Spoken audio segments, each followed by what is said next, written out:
What if the whole world woke up this morning and said, I am going to reach out to at least one person or all those that are really important to me and be very specific with them. I just want you to know, John, how much you matter to me. When you did that, and that suggestion and that support was a really tough time in my life, and I'll never forget what impact it had on my life. And you're thinking to yourself, I don't remember it.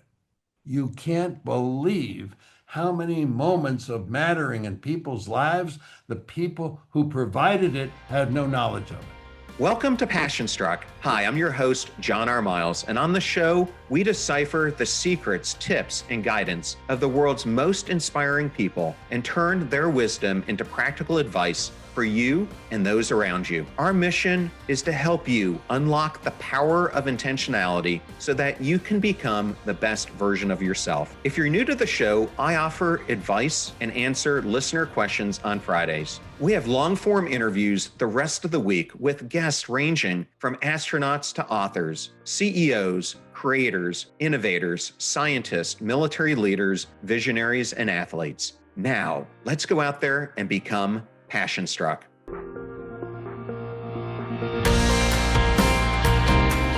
I am absolutely honored today to welcome Walter Green to Passion Struck. Walter, it's so great to meet you. It's a pleasure to be here, John. Thank you. Walter, I've heard you describe your life in three evolutions: knowing me, making me, and becoming me. And that's how I want to explore today's discussion. But I've heard you say something extraordinary. So many lives are lived without knowing they matter. When did you first understand that was true? A wonderful question. I know the issue of mattering has come front and center in recent years, but my entry to that, my door to the mattering arena, came through the clarity and realization of the importance that certain relationships had in my life. So my entry space was losing my dad when I was 17 was a wake-up call that you can't count on life being very predictable or long. So in a sense, that branded me very early in my life. And then I moved around to try and give you a capsule response. By the time I was 29, I think I'd lived in 13 different cities. As a kid, I never lived long enough to make any friends. So really, it wasn't until my 30s that I began to build long-term relationships. So when I was 50 was the time that I said my dad died at 53. I'm 50. I should be acknowledging these people have been really important to me. And I put on a really special weekend for five of my very dear friends, their spouses, my family. And it was at that moment that I expressed to them the deep impact each of them had in my life. And that's a whole story by itself. That experience and what that meant to them and what that meant to me was probably the first iteration of mattering. But there's been a whole 3.5 decades since that time that I've built off of that foundation. Thank you for sharing that. And I want to come back to your 50th birthday in a little bit. I want to go back to the knowing me phase of your life because I want to go into something that you shared that for much of your childhood, you grew up not having friends until you reached high school, as I understand it. How did that lack of friends shape the questions that you carried about yourself as you were going through that phase of knowing me before you hit the making me phase? Don't want to overstate it. I was uncertain. I wasn't even absolutely understanding what I was missing when I was missing it. It came a little later when I realized I never had it. Yeah. And when I had it, I then realized even more importantly what I missed. Yeah, the first phase, family had some, my dad was a dreamer and he bought a ranch and went bankrupt when I was 3 years old. So we had some financial challenges. We moved her out. And he had a heart attack when he was 47, and it changed the game. I was 11 years old at the time. So all these things created this uncertainty about where am I, who's important.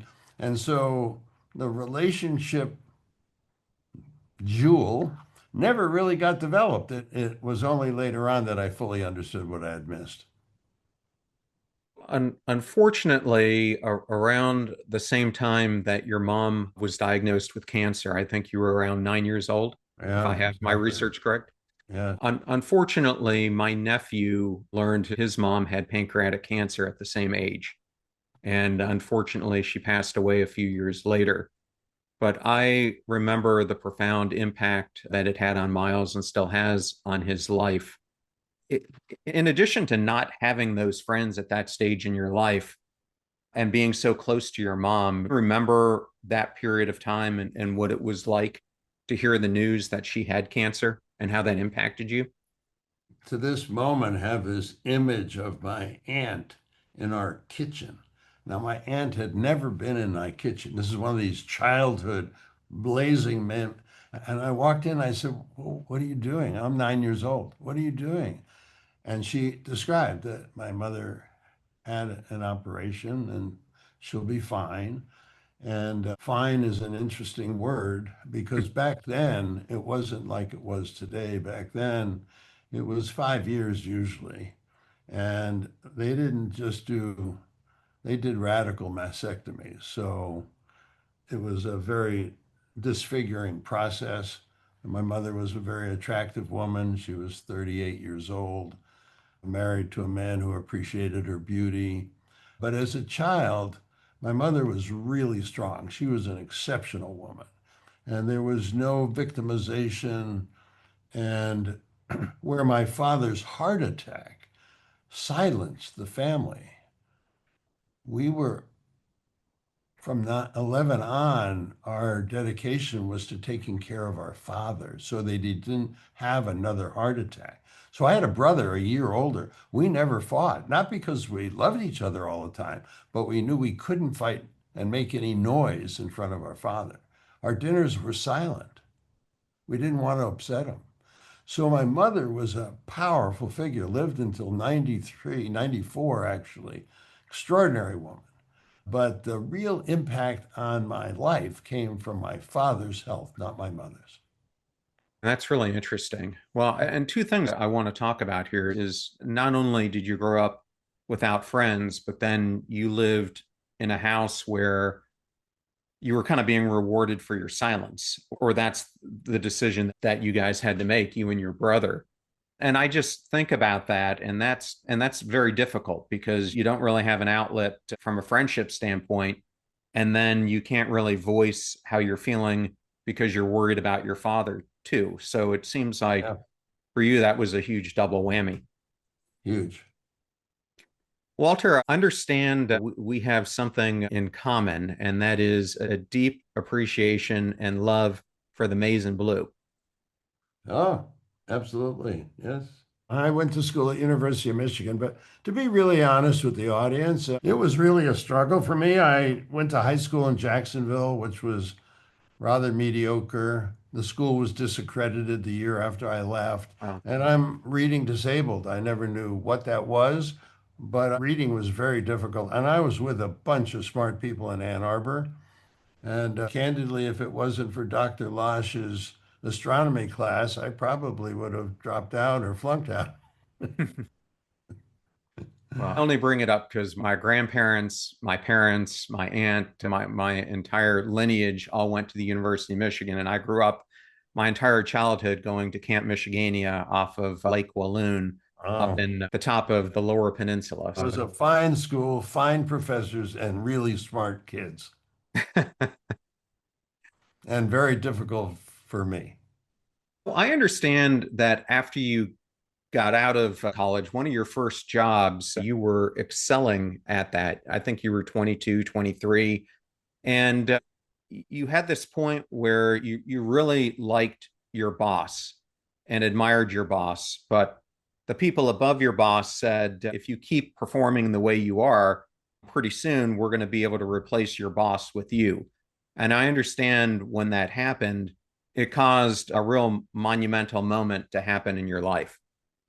Well, you're not starting with any soft questions, John. Get right to the heart of the matter. Well, let me set the stage for that. Graduated from University of Michigan, spent 6 months in the military, went into the reserve. Had no idea what I was going to do. I went to the business school, so I was an accounting major as well as a liberal arts student, but had no idea. My father had passed away, didn't want to go back to Jacksonville. And my fraternity brother, father, who knew me from Thanksgiving holidays because I didn't have enough to go fly home to Jacksonville, he said, Walter, I'll get you a job. And the job was industrial textiles, major company. Industrial textiles is a fancy word for rags, shop towels that they use in various manufacturing facilities. So I didn't have any other offers. So I said, where do you want me to go? He said, well, we could use you in Pittsburgh. I'd never been to Pittsburgh, so I went to the YMCA. After 2 or 3 nights, I saw a notice that there were 3 guys looking for a roommate. So I called them up and I said, "Hey, I'd like a job. I'd like to have a roommate. I'd like to have a place to live other than the Y." And I started. I think I was no more than a couple months into the job, and we had a national sales meeting. And so, the national sales meeting. This wasn't just my supervisor. This was the owner of the company, who got word to me that I was doing really well. And I had spent 2 months with this. I thought he was an older gentleman. He was probably maybe 60s. I don't know how old he was, but to me, as a 22-year-old, he seemed like an older man. And they told me how well I was doing. And just as soon as I learned the territory, they were going to have me replace him. Well, I'd lost my dad. And the idea that I would do that was unbearable. I actually went back to Pittsburgh without getting too much into the details here, found that I could not get out of bed the next day. Hmm. And so began. Now, this is a guy, I was president of my fraternity at University of Michigan. I was president of my high school fraternity. I've always, for some reason, been older and a leader in the groups that I'm in. But this guy couldn't get out of bed. He went home. Nobody understood. They didn't understand what mental illness was. I didn't understand what mental illness was. I ended up in a mental hospital for 2 months. Yeah. And the next 2 years through therapy and whatever, got to understand myself. And like most pain, if you can survive it, you will be stronger for it. I credited it with a lot of my empathy, compassion, and focus on human beings, but it was a very punishing time of my life. And candidly, for 40 years, I never talked about it. I didn't want it to interfere with my personal relationships, my professional relationships. But now there's so many young people that are struggling that when I have my mentees, I just want to put them at ease and I tell them the story. And I hope that there's a listener that maybe has a child out there who gets a little encouragement that you can survive this, you can prosper from it, but it's really real and you can't see it. Well, you and my father are pretty much the same age, and he was also in the military. He was in the Marine Corps, but he did the pattern opposite of you. He went into the Marine Corps before he went to the University of Michigan, and seems like he went into the Army afterwards. Right. But the point of it is, I know for most of his life, he has internally held a lot of the trauma that he faced. And so growing up, observing that when I faced combat trauma myself, I did the same exact thing. And I suppressed a lot of that. And after a while, it caught up with me. And I'm saying this because I'm wondering, when you look back upon that period that you were hospitalized, do you think it was more to do with replacing that gentleman, or do you think it was more you hadn't dealt with the loss of your father and it was this built up of pent emotion, of built up emotion, and that's what happened? When you think back upon it, what do you think caused that to happen? The straightforward answer would be yes. It Yeah. really was probably even more than that. This is a kid that moved from city to city, never really had any real connections. Illness as a parent, very unsettling. father going bankrupt when I was a small kid, the first experience having no idea what I'm going to do with my life. I didn't think I went to University of Michigan, no offense to salesmen, but I didn't think I went to University of Michigan to get a business degree as well, to become a rag salesman. And then I failed at that. So it was a whole cumulative series of life events that contributed to a really lost soul, even though when you met me at Michigan, modestly for a moment, these were really good guys that wanted me to be the president of the fraternity. So I always looked good and I always was verbally pretty adequate.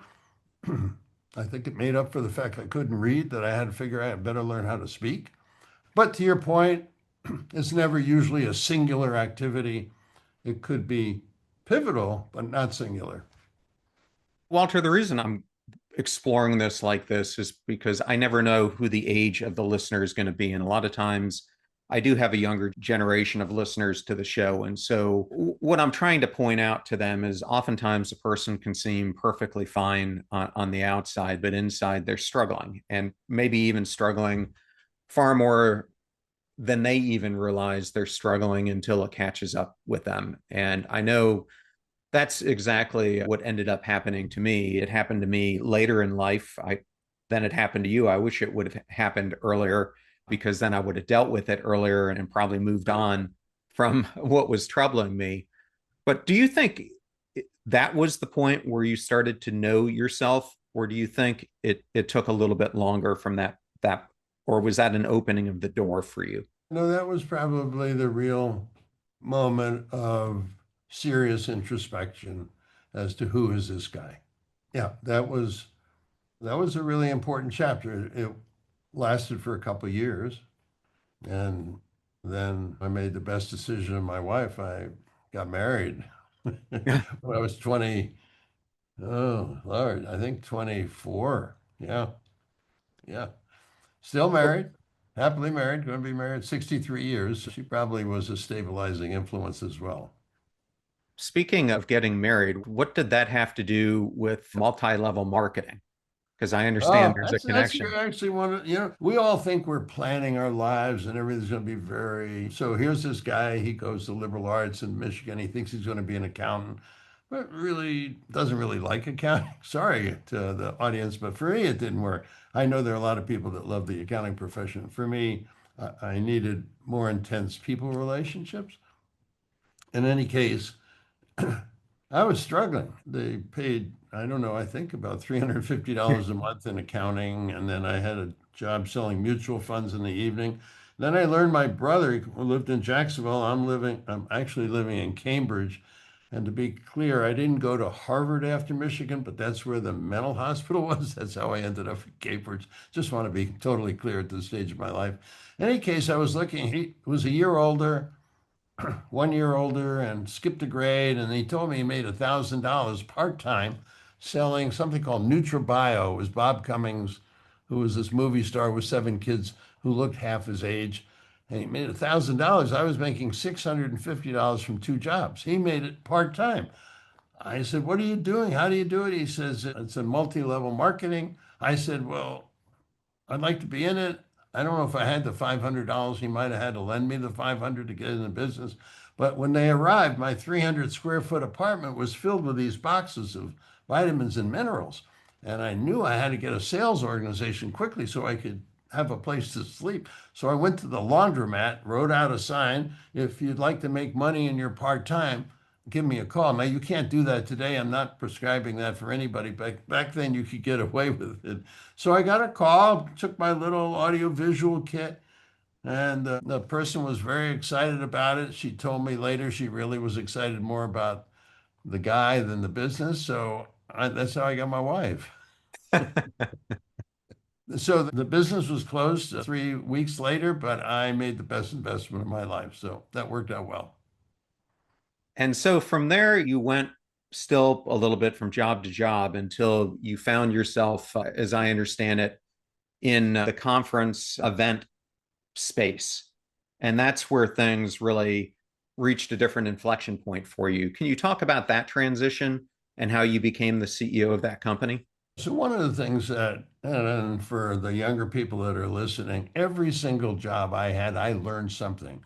When I was a kid, I sold men's clothes, women's shoes. I was a did CPA for a while, 3 years. I was a financial person in a food service company and a hotel company. But all of these were really valuable because I honed my skills, because I actually got really pretty good at what I was doing. And I also learned what really didn't excite me. So this warm up, there's a whole story behind this, but 3 years after we were married, had a set of twin boys. So it was time to figure out what I was going to do. And I saw that I had been in the food service, hotel business, financial, that, and there was a startup company. And I actually always loved education. I never did go into education, but I think if I rewound it, I'd probably figure out I'd want to do that. In any case, the idea of creating an alternative, love the idea that it had never been done before. That's a pattern of everything I've done. Find something that hasn't been done before, deliver it with excellence, and make sure it's aligned with what you're in. It works every time. In any case, this is a startup operation. The idea was to provide an alternative to hotels with folding walls and stacked chairs and mediocre food. And we were just going to dedicate ourselves to corporations that wanted an ideal place to take their executives for residential meetings. Their guest rooms, dining rooms, meeting rooms, recreational facilities. They were really gorgeous. It was never really done before on a national basis. And so I joined it in a financial capacity. And yeah, our twins were 1 year old at the time. It was high risk. I made a small investment for a very small investment in the company, and the rest is history. Well, is it history, or did the company almost go bankrupt and you were brought in to resurrect it? John, it seems it's ironic, but I've noticed that a lot of times good times don't necessarily lead to great times, but tough times can lead to great times.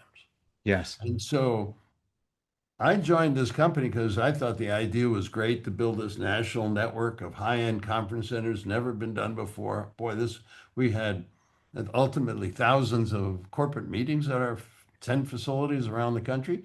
But the chairman and the president maybe did some things that weren't in the best interest of building the company. So the board made a change because it was close to bankruptcy. There was almost no hope for it. And I was the last man standing. It wasn't a big company at the time. But I think I was 33 and I ended up taking this almost bankrupt company and operating in 3 states, 400 employees. This was a big deal. And children, boys, my sons were at that point 5 years old. So it was high risk. But I had some wonderful people. The concept was terrific and ultimately became a successful company. And that was very gratifying professionally Yeah, and well, financially. Yeah. well, when you think back at that time, you're 33, there's a tremendous amount of pressure on you because you've got to support your family, and this company's in major difficulty. You must have felt a lot of pressure then. Like, what was it like going through that? And then how did you know that you were on the way to turning it around? Well, yeah, I never really thought of it until you asked this question. But connecting your earlier connection, conversation with this, I never got into the fear mode that made me ill. I just thought about the pressure was enormous, but it never put me back into the mental state that created depression. I never thought of that because there were 400 lives counting on this thing succeeding, including my own with my kids and my wife. I really worked hard, was really committed to it, got some people who really cared about doing it. And it took yeah, a few years before we knew we were actually going to prosper. Well, first survive, but then prosper. Yeah. And then you end up leading that company for a few decades. Yeah. And 25 years. what are some of your fondest memories during that time? Oh, I love that question. First of all, it's a people business. So always with interesting people. We were probably the largest network of executive training in America. Really, we ran 6,000 meetings with 150,000 executives ultimately at our centers. That was pretty gratifying. And we constantly worked on innovation, which was fun. We had a healthy alternative food program, and we really concerned ourselves a lot about how do you make these meetings work. Meetings generally are a waste of time. Sorry, most of the people are highly unproductive in meetings. We really got a lot of satisfaction out of building a model where meetings really worked. That really was cool. And then, of course, it worked and it was successful. And so that's very satisfying.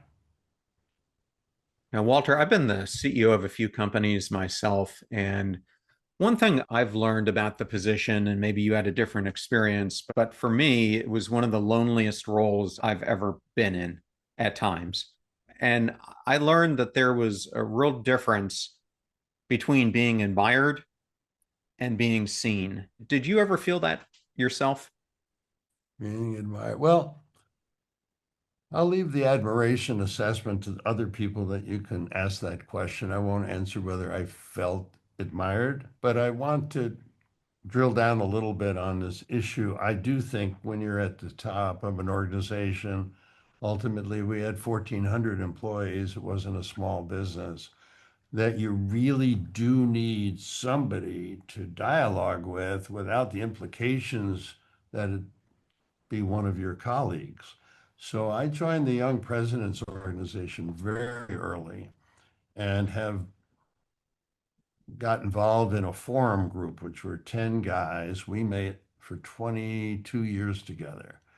Since that time, I've been in three of these for 90 years, probably attended 900 sessions with three groups of presidents. So I know everything about them. They know everything about me. And it was the vehicle that I could use to process things that I couldn't talk about in the company. No, that is a great avenue to have because that is something I didn't have. Not, when you're in that position, if you have doubts, you can't really share them with your subordinates because you don't want them to know that you have doubts. And oftentimes you don't want to share it with the board because you don't, maybe you have that board mentor who you can go to for some advice. Unfortunately, in many of the companies I was in, none of the board members were playing that role. And if I would have shown any weakness, the fear for me was they'd throw me out on the street. I was always looking for kind of that outlet outside of the company that I could talk to people who'd been through this themselves or were living it themselves, that you could talk to about these struggles and these impossible situations you sometimes find yourself in where you see a revenue source that's going to dry up and you know you need to switch, but you're struggling with like how do you make this pivot without creating a disaster by your decisions and bouncing ideas. So it's great that you had that forum. It's something I always wish I could have had. So I actually was, as I'm sure you were, I was fairly open with my colleagues, but there are some things that they had no experience in. We did some really interesting and essential refinancings. They really wouldn't know what that's about. Sometimes the issue I had is with some of the key people. I can't talk to my key people about my key people. So those are the kinds of issues that you move outside. Yes. And I also said that one of the things I love being a resource to the other presidents. So it wasn't just a singular, I go for whatever. I got enormous, and to this day, I'm still involved in two groups. Just came back from a 3-day meeting with one here in San Diego. The idea that one can create, whether it's from an organization like the Young Presidents Organization or even on their own. My son actually has put together a forum group. He's not in YPO, and it's a very important, it's a life group. It is not a work group, it's a life group. And looking back over how I feel like I may have contributed over the years, I would definitely put those 30 men in the category of people that I made a difference in, and they made a difference in my life. Walter, I want to go back to your 50th birthday now. So, on my 50th birthday, which wasn't too long ago, unfortunately, it happened to be during COVID. So, this big 50th celebration that I was hoping to have and put on a party and everything was never able to occur. But my wife, who was my girlfriend at the time, did something pretty remarkable for me. She went out to a whole bunch of people who I didn't know she was doing this and had them each create short videos for me about how I had influenced their lives. And to this day, it's one of the most valuable things that's ever happened to me because I never realized up until that point how much I mattered to them or made a difference to them in their lives. You kind of did this the opposite way. Yeah, I guess I did. And congratulations to your now wife for actually being an advanced person on what ultimately now is known as the Say It Now movement, which we'll talk about later. But going back to the 50th birthday, remember, first of all, it's nice to get back to a happy time. That childhood was a hard conversation, but I wanted to be authentic with you because in order to be helpful to your listeners, I think to package it any other way other than being authentic is not as useful. So I'm happy to get now into the 50th birthday. I'm now feeling really good. I'm into the time in which I wanted to celebrate them. It was my 50th birthday, maybe counterintuitive, but Lola's always supported all the events, put on many spectacular events over the years. And I said, on my own mind, I said, I don't know. I'm only 3 years short of 53, which could be the end. And so I brought these, five, as I mentioned earlier, five good friends, their spouses, my family, and we lived on the East Coast, brought them to New York City and treated them royally. I didn't have a lot, but it was so important to me that we went to the opening week or opening month of Phantom of the Opera. We had great dinners. Trust me, it was a really special affair. But what I most remember, I got chills. Ha, what I most remember is when I had the opening reception and I looked at these five fellows who had been, oh, at that point, over 10-year relationships for me. And I went one to one about what they had meant to me and their impact on my life. Well, that was like, wow. So it was important to them to hear that they had made a difference, but it was also a tremendous sense of joy to be able to acknowledge that I had those relationships, I had those blessings. And if I did die in 3 years, they now know how I felt about them.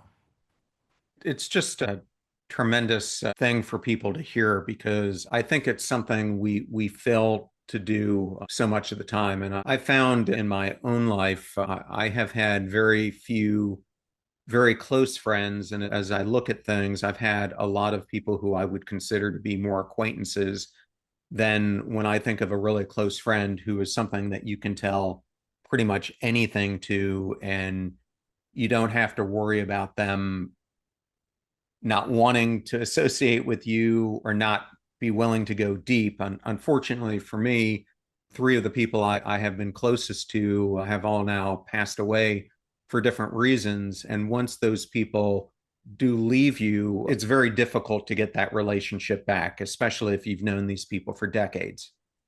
Yeah, no, that saddens me at your age that you would have lost three of them already. That's tragic. All five of mine are gone, but I'm in my 80s, and I think I was the youngest of them.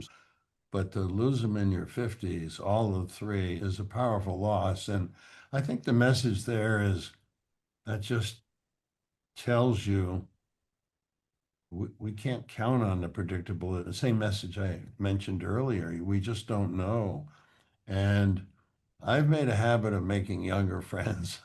So every friend of mine is basically younger, except for my older brother. I have one or two older friends, but a lot of closer younger friends. And we haven't talked, I don't know, but by the time I was 70, there's a whole couple decades in there of appreciation of relationships, which ended up with a really special year when I was 70. So it kind of started at 50, it built at 70, and found its maximum fulfillment in my 80s. But it's all the same theme.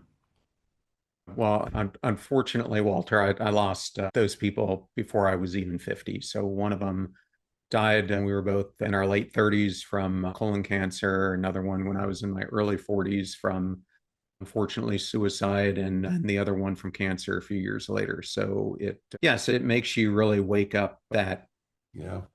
you've got to live for now because you don't know how long it's going to last. Well, Yeah. speaking of your 70th, I understand you ended up going on a year-long journey to visit, I think it was 40 or 44 people during that journey. What were you really searching for? Oh, another happy time. Happy, not happy, but meaningful happy. There's a little difference. A meaning and is always leads to happiness for me. I never look for happiness. I always look for the way to get happy. If I never look, in any case, I had been working on these relationships. Once I started and found out they're so valuable, I actually mined more of them and became even more intentional. If there's a word that I would use for my life, I am really intentional. And when I woke up to the power of important relationships, I just kept on collecting them like people collect art or wine or cars. I collected really neat people. So I'm thinking now, I saw, I don't know if you remember, you're too young probably, but there was a moderator of Meet the Press called Tim Russert. Of He was course, probably he was incredible. best moderator in his 50s, had a heart attack and died. Yeah, I Well, remember it vivid. I remember it vividly. I was a really? regular watcher. I watched him every Okay, Sunday. there you are. Yeah, well, I don't know if you remember, his funeral had like 1,500 people there.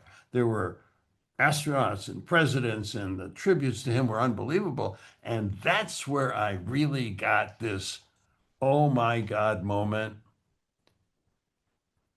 The way these people felt about Tim paralleled the way you felt when your friends told you what they meant. Now, there's one big difference in this comparison. You heard it. Tim never heard it. John, it makes no sense to me that we will spend so much time and wait till a person passes to let them know what they mean. That is our culture. That is the way most people live. The movement that we'll talk about later, say it now, is breaking that custom. But back to the 70th. I'm now 17 years past this time. I thought I'd be gone. I'm thinking, oh my God, I'm still here. So I asked my wife, I said, listen, there are a number of people who have been important to me. I'm not going to want to bring a party together and bring I want to be able to sit down for an extended period of time, usually at least a couple hours. And I had very specific things that I wanted to tell each one of them about their impact on my life. And I asked my wife Lola for a year because I couldn't do it quickly. I didn't know how many people. I didn't know if it'd be 5 or 10. And I hope your audience doesn't get turned off by this. It ended up being 44. I don't care if it's one or two. The message is the same. Don't wait.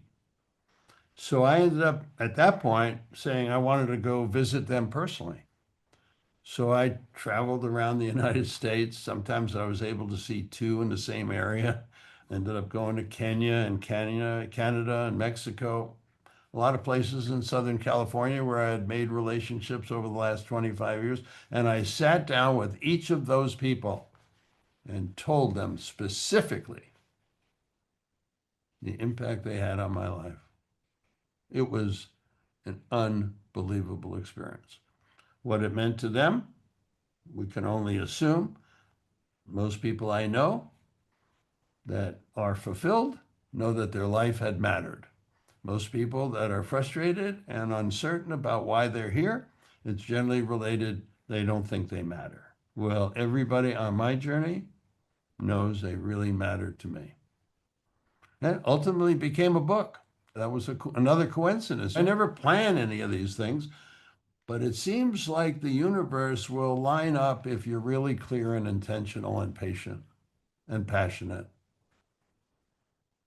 Yeah, I love the story, and I wanted I'm not sure if you've ever heard of a researcher from Cornell named Tom Gilovich, but Tom studies the regrets of people in their third trimester, and probably someone that you should look into because he has interviewed thousands of people, and what he has found is very similar to what Bronnie Ware, who wrote The Five Regrets of the Dying, found as well, is that people regret not ever becoming the third phase that you talk about, becoming me, becoming their best self, like showing the people in their lives how much they mattered to them, really understanding how much they mattered to other people.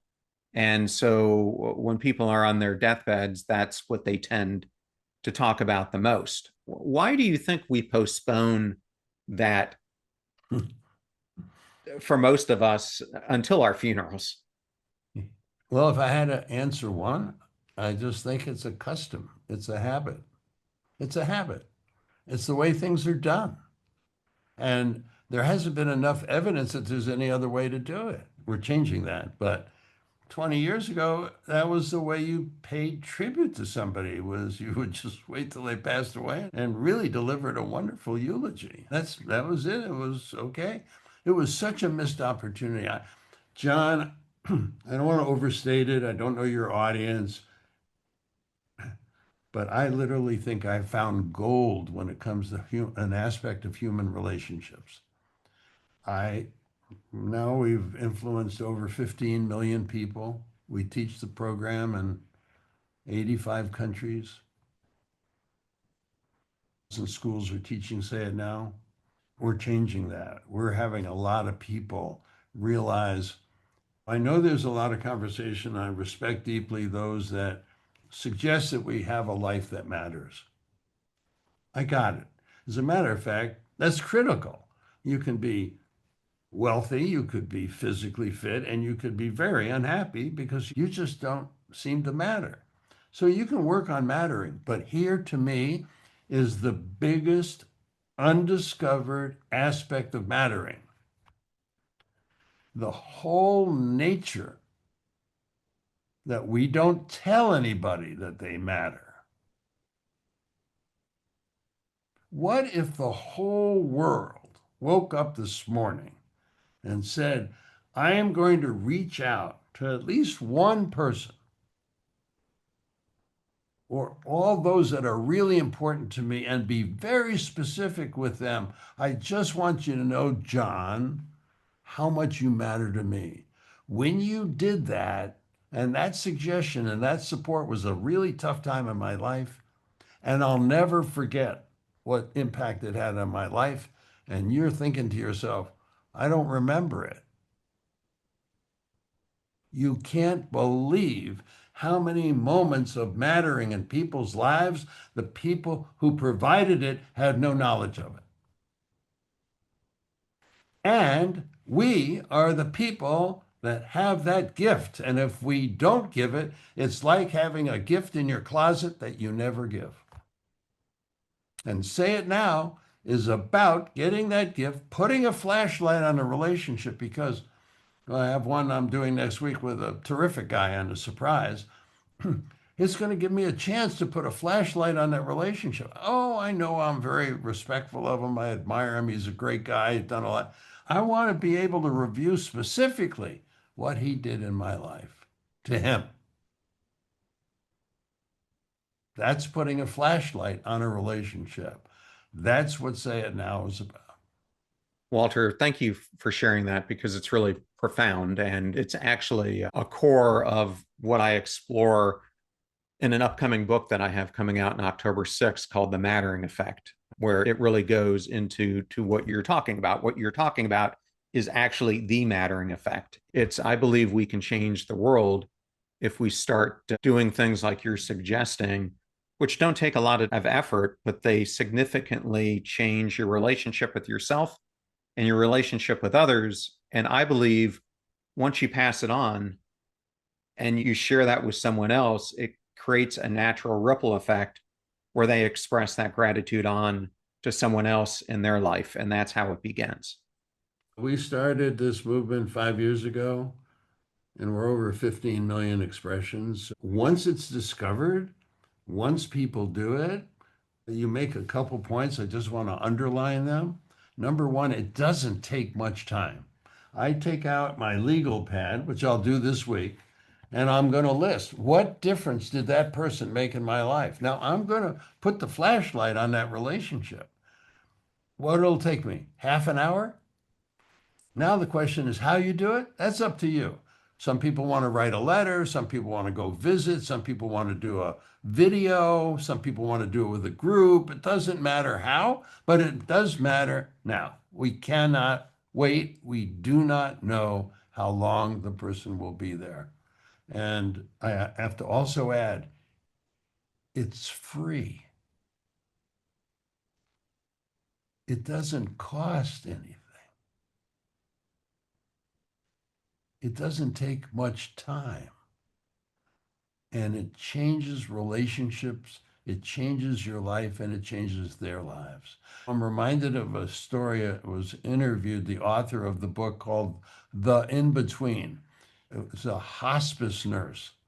And I love this story because it just highlights the problem. In the last 6 months, it's along the lines of what you just spoke about, but in the last 6 months of these people's lives, they have this hospice nurse take care of them and make the transition. And almost everyone has this sense, I wish my life had mattered. I'm just sad my life has not mattered. Then, out of respect, she would go to the funeral of these people. And the people would all stand and talk about what that person had meant to them. Can you believe that? We're going to change that, John. That cannot be part of our long term society. Can't do that. Walter, I'm really curious. Getting into schools is extremely difficult.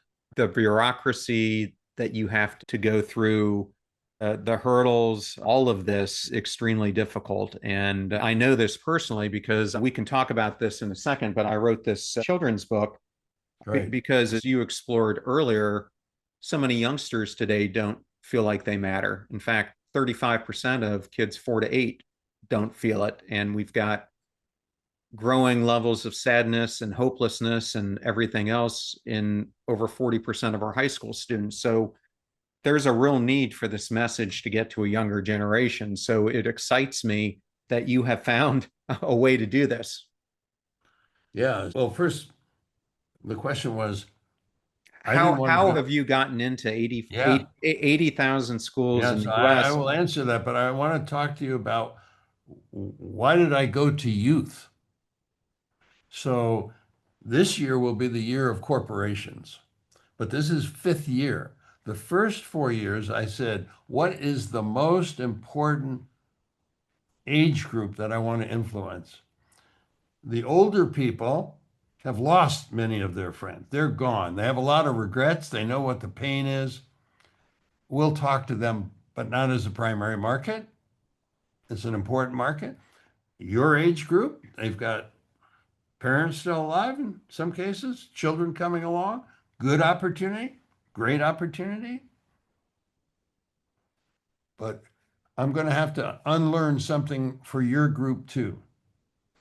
The younger people, they don't know. They don't know about this custom.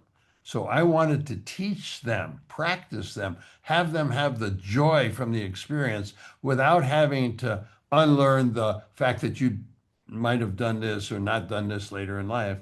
So, not wanting to build another large organization, not at my age, I developed a strategic relationship with an organization that I had worked with the founder of the organization for 25 years. And he was excited about my message. He had spent the last 25 years developing educational materials for schools around the world. He and I have developed a relationship with him, which allows Say It Now to be taught in all of the schools. As a matter of fact, I am so excited this year that that the story is told on a documentary. It's called the Say It Now documentary. You can get it on YouTube, get it on my website. I have nothing to sell. In the first 5 months, it's been viewed over 1 million times. There's a lot of messages there. Mentoring, how did this idea come to pass? The whole question you asked is, how did you get into schools? It's covered in the documentary. That documentary will have a learning guide, a teaching guide, a study guide sent to all the schools so that they will view the documentary. They will learn the principles from it, and no promotion here. This is coming out next week. This book is designed for 9 to 90, and it's a fable. I just saw your book. This is a fable. This takes you on a journey on a train. And by the time you get to it, you can see it's not a big book, honoring people out there who may not like to read big books. This has a big message. You go on the journey, you will understand the expression of gratitude. And a little different book, which was This is the Moment, which was a story about how did I come up with the idea of going to visit people? What did I say? How did I do it? This was more of a let me help you do your own thing and let me tell you about mine. This says do it whatever way you want. I just want you to understand the concept. Well, you and I are kindred spirits because you told me that what you have always been trying to do is to live an intentional life. My first book was How Do You Build an Intentional Life? Love it. And then this next one, like we talked about, is really how do you make other people feel like they matter? And so doing so, it makes you feel like you matter more in Right. more ways than you can possibly even comprehend. I admire your focus. I support your focus. I'm pleased to have had the chance to share our respective priorities in our lives. Yeah. Walter, one of the ideas I've been exploring is something that I call pass the ripple. And it's a challenge for youngsters, like 4 to 10-year-olds, that significance doesn't stop with one person, it propagates. So, what the whole premise of this is to give a platform, there's no cost, similar to you. I didn't do it to make any money, but what it's supposed to do is to encourage people to do acts of gratitude. Because I think youngsters, as we've been talking about, need to realize that one act of recognition can alter how someone shows up in every single relationship after that. How does your initiative build that out? After someone watches this documentary, they get this additional coursework. What have you seen as the ripple effect that then happens afterwards? In the classroom, there's specific assignments to express gratitude to somebody who's been important. That's the teaching guide. The outcome is not just to educate them on the idea. To me, frankly, if we got a couple 100,000 people who are listening and saying it's a great idea and that's where it stopped, that would not justify my time. If we inspire people to act on the message in whatever way they want, that's where it is. That's the only measurement that we do. We do not do how many people have we inspired. We count how many people have acted on it. I think it's built into the class. And those people who have read the book, the people I've met over the years, this thing works. It, I have never, John, in my business, with 6,000 meetings here, I guarantee you we made mistakes and things didn't go as we hoped. In all of my time on this subject matter, I've never heard anybody say, I'm sorry I acted on that expression of gratitude. Can you imagine? Not one. Now, I'm going to tell you a story. I don't know if we have the time. I'll tell you the story. I thought I was going to have my first one 2 weeks ago because I've been waiting for somebody to come up to me and, Walter, it's a great idea, but it didn't work. So somebody I've known for 20 years, she read my book. She said, Did I ever tell you about my say it? They now use the word say it now. That's like pay it forward. I want everybody to say, Have you done a say it now? That's it. Have you done a say it now? She said, Did I ever tell you about mine? I said, No. She said, Well, I decided to do it for my father. He's getting older. And I decided I would do it. Now, I would guess she was late 50s and maybe her father was 80. And there was Father's Day. So this was last Father's Day. She said, I decided to do a say it now for my father. But I thought about him and I couldn't think of anything that I'd want to say. I said, oh my God, here we go. Fasten my seatbelt here. I'm going to get it. She said, and then I said, I began to think about my childhood. I began to think about how much he had to do with the childhood that I had. And I wrote a letter about the things that he did to make my childhood the way it was. And I put it in the Father's Day card. And we went over to his house and I said, Dad, there's a card, but there's also a letter. He read the letter. I said, what was the reaction? He didn't react. This is it. I said, my initial reaction was to say, oh my God, this is the first time somebody's really had a disappointing experience. But we all know it's much better to respond with a question before you give an answer. So I said, what was that like? With some empathy. She said, it was one of the greatest days of my life. I said, how's that? She said, I got to tell my father all that he had meant to me. I'll never regret having Yeah. not told him. And she said, I would like him to have responded, but he's a very private person. And so he chose not to respond. But I was so thrilled that I did it. So I'm still waiting for the first.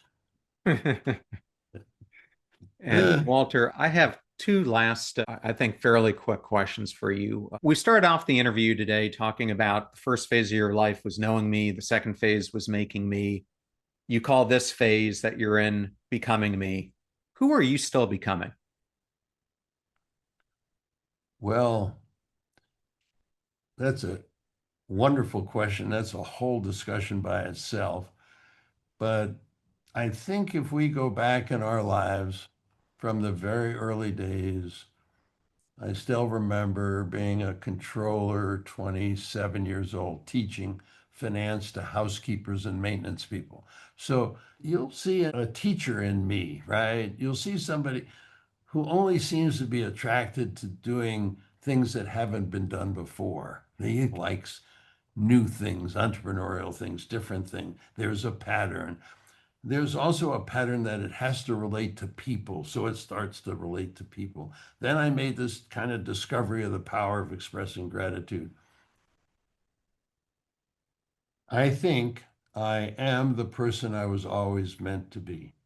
And it took those early chapters, the experiences, and my clarity. I am really clear. I feel like the kid who's been given extra time on the test. I was supposed to be out of here many years ago. So I became really intentional. I describe my life as I walk up escalators, but I always know where I'm going. I am really great at deciding what not to do. That's why it looks like I do so much, because I don't do a lot of the things that don't get me to where I want to be. I am in my sweet spot. I'm so glad to be able to have the opportunity to talk to you because I can't tell you how many times I have spoken to people who are in their third trimester of life. And let's say that third trimester starts when you're 60, just to give it a number, who tell me your book about intentionality and how to build a life of significance would have been great when I was in my 20s, maybe even my 30s, but it's irrelevant to me now. And I just look at them and say, every minute that you have is a minute to shape someone else's life and to grow as yourself. So I always think, I hope when I reach 60, that's not how I feel, because I feel like I have two or three chapters left in me that I want to do. So I'm so happy to see how passionate you are about this, how passionate you are, passion struck, I would say, to be influencing so many lives that you are. It's a remarkable story. Walter, I want to end with this. For someone listening or watching today who has someone they need to thank, forgive, or honor, what would you want them to do before today ends? Yeah. Oh, thank you. First, I'd like them to think about one person. Just think about one, maybe more. Take out a pad. Ask yourself the question, what difference did this person really make in my life? Create some bullet point responses to that question, and then ask yourself, how do I want to do it? And I don't care. As I said earlier, now they have technology. You could speak into a video and send a 5-minute video to somebody. It could be life changing. You can write a letter where they can look at it again. I have letters all over the place. Every time I look at the letter, I relive the relationship.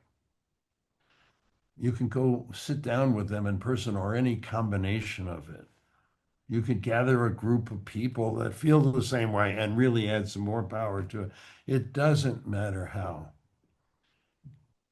but put that flashlight on the relationship. It's more than saying, I love you.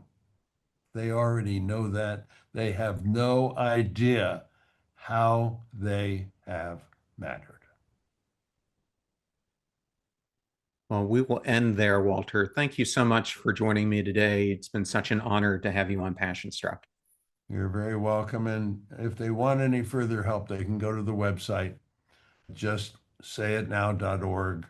We'll give them some help if they need it, but it's pretty simple and it's very powerful. And I thank you for your really good work in this arena, and I appreciate the opportunity to dialogue with you today. Thank you so much, Walter.